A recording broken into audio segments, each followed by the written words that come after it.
केवल पूजा पाठ करने से भगवान मिल जाते हैं।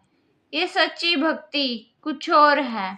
यदि आज भगवान श्री कृष्ण स्वयं हमसे पूछे कि उनका सबसे प्रिय भक्त कौन है, तो हम क्या उत्तर देंगे? गीता का 12वां अध्याय इसी रहस्य को खोलता है। अर्जुन बोले, जो अनन्य प्रेमी भक्तजन पूर्वोक्त प्रकार से निरंतर आपके भजन ध्यान में लगे रहकर आप सगुण रूप परमेश्वर को और दूसरे जो केवल अविनाशी सच्चिदानंद घन निराकार ब्रह्म को ही अति श्रेष्ठ भाव से भजते हैं, उन दोनों प्रकार के उपासकों में अति उत्तम योग वेत्ता कौन है? श्री भगवान बोले, मुझ में मन को एकाग्र करके निरंतर मेरे भजन ध्यान में लगे हुए जो भक्त अतिशय श्रेष्ठ श्रद्धा से युक्त होकर मुझ सगुण रूप परमेश्वर को भजते हैं, वे मुझको योगियों में अति उत्तम योगी मान्य है। परंतु जो पुरुष इंद्रियों के समुदाय को भली प्रकार वश में करके मन बुद्धि से परे सर्वव्यापी अकथनीय स्वरूप और सदा एक रस रहने वाला नित्य अचल निराकार अविनाशी सच्चिदानंद घन ब्रह्म को निरंतर एक ही भाव से ध्यान करते हुए भजते हैं, वे संपूर्ण भूतों के हित में रत और सब में समान भाव वाले योगी मुझको ही प्राप्त होते हैं।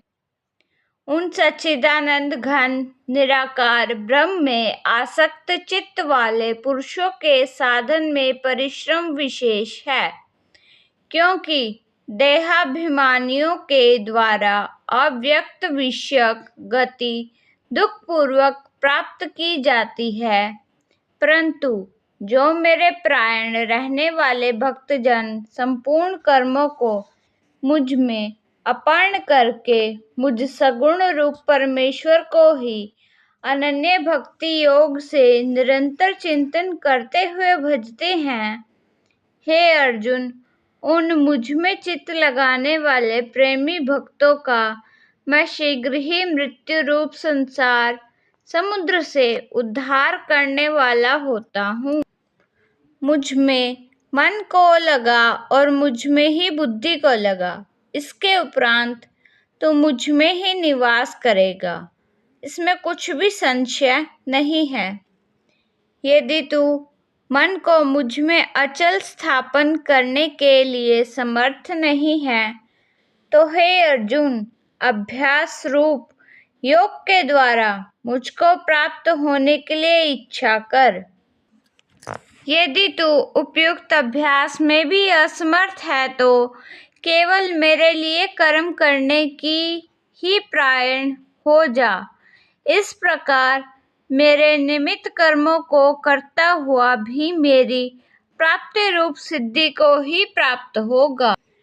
यदि मेरी प्राप्ति रूप योग के आश्रित होकर उपयुक्त साधन को करने में भी तू समर्थ है, तो मन बुद्धि आदि पर विजय प्राप्त करने वाला होकर सब कर्मों के फल का त्याग कर।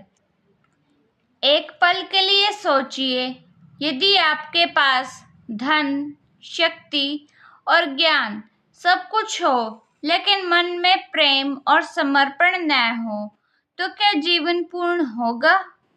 श्री कृष्ण कहते हैं कि सच्चा भक्त वह है जो सभी प्राणियों के प्रति दया रखता है, अहंकार से दूर रहता है और सुख दुख में समान रहता है। आप में से कितने लोग मानते हैं कि ऐसे गुण आज के समय में भी आवश्यक हैं? मर्म को न जानकर किए हुए अभ्यास से ज्ञान श्रेष्ठ है। ज्ञान से मुझ परमेश्वर के स्वरूप का ध्यान श्रेष्ठ है और ध्यान से भी सब कर्मों के फल का त्याग श्रेष्ठ है, क्योंकि त्याग से तत्काल ही परम शांति होती है।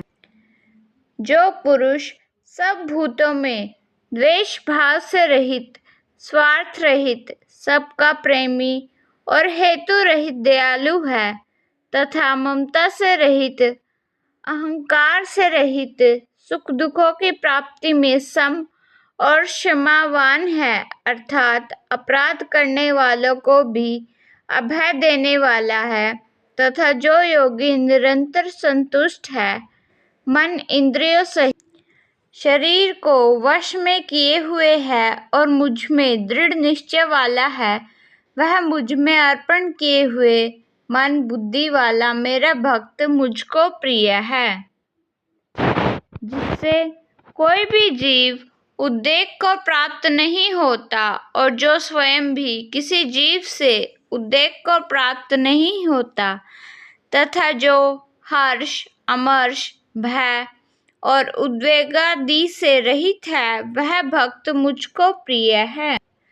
जो पुरुष आकांक्षा से रहित, बाहर भीतर से शुद्ध, चतुर, पक्षपात से रहित और दुखों से छूटा हुआ है, वह सब आरंभों का त्यागी मेरा भक्त मुझको प्रिय है। जो न कभी हर्षित होता है, न द्वेष करता है, न शोक करता है, न कामना करता है तथा जो शुभ और अशुभ संपूर्ण कर्मों का त्यागी है, वह भक्ति युक्त पुरुष मुझको प्रिय है।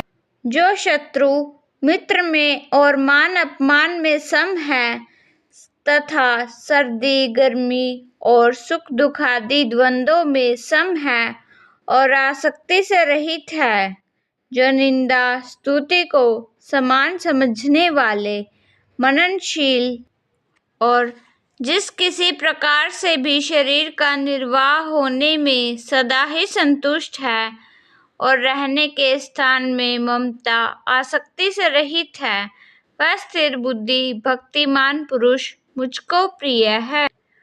परंतु जो श्रद्धा युक्त पुरुष मेरे प्राण होकर इस ऊपर कहे हुए धर्ममय अमृत को निष्काम प्रेम भाव से सेवन करते हैं, वे भक्त मुझको अतिशय प्रिय हैं।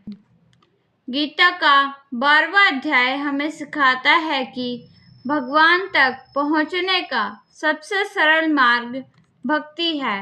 यह केवल पूजा नहीं बल्कि प्रेम, विनम्रता, दया और समर्पण से भरा जीवन जीने का नाम है। यदि हम इन गुणों को अपने जीवन में अपनाएं, तो हम भी भगवान के प्रिय भक्त बन सकते हैं। अगर आपको यह वीडियो पसंद आई हो तो चैनल को लाइक, शेयर और सब्सक्राइब ज़रूर करें और कमेंट में जय श्री कृष्णा ज़रूर लिखें।